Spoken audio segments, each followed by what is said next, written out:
বীরভূমের জয়দেব মেলায় অস্থায়ী সেতু তৈরিকে ঘিরে ব্যাপক উত্তেজনা কাংসার বীরবিহার অঞ্চলের শিবপুর এলাকায়।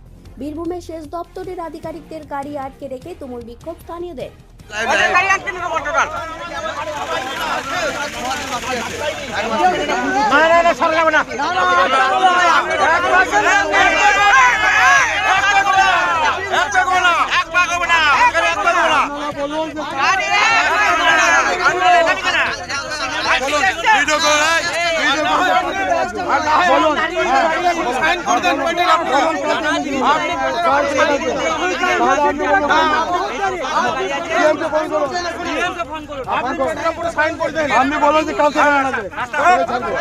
খবর পাওয়া মাত্রই ঘটনাস্থলে পৌঁছায় মলানদিঘি ফাঁড়ির পুলিশ। শুরু হয় রাস্তা অবরোধ।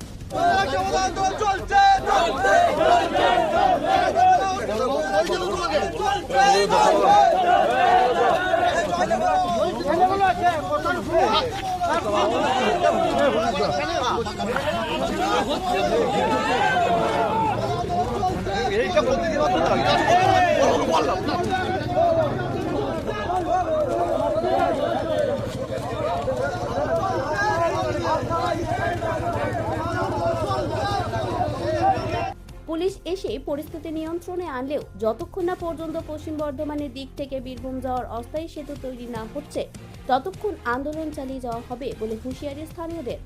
বাপুর থেকে যারা লোকগুলো আসবে তারা কি করবে? এই তো দীর্ঘদিন ধরে চলে আসছে, সেইভাবে মেলাটা যেন সুসম্পর্কভাবে হয়। মানুষকে সব এখানে কোনো পার্টি পঞ্চায়েত নাই, এইখানে আমরা সাধারণ আম পাবলিক এটা করছি। এটা করার কি কোনো ভুল আছে? আপনারা এদেরকে কি জন্য আটকে রাখলেন সেচ দপ্তরের আধিকারিকদের?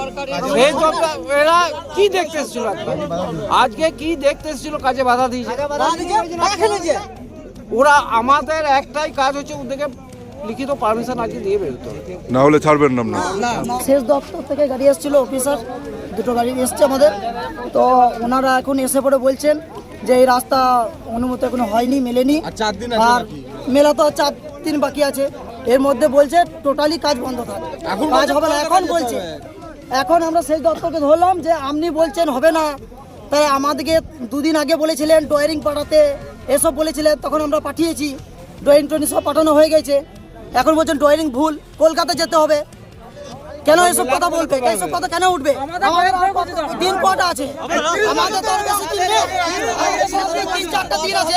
এই 4টা দিনের মধ্যে এখন যদি আমাদের বলে আমাদের গোটাই বীরবিহার অঞ্চলের লোক বাইরে থেকে যত পুণ্যার্থীরা আসে তাদের কত অসুবিধা, এখন পর্যন্ত সবাই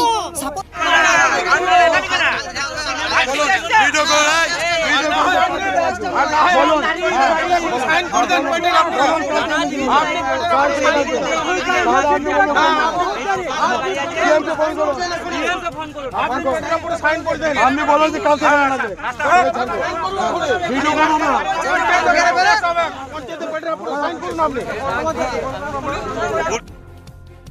ঘটনার জেরে মঙ্গলবার রাতে ব্যাপক উত্তেজনা দুর্গাপুরের কাংসার মলানদিঘি অঞ্চলে। দুর্গাপুর কাংসা থেকে অনুরাধা সেনগুপ্তর রিপোর্ট, খাঁটি খবর।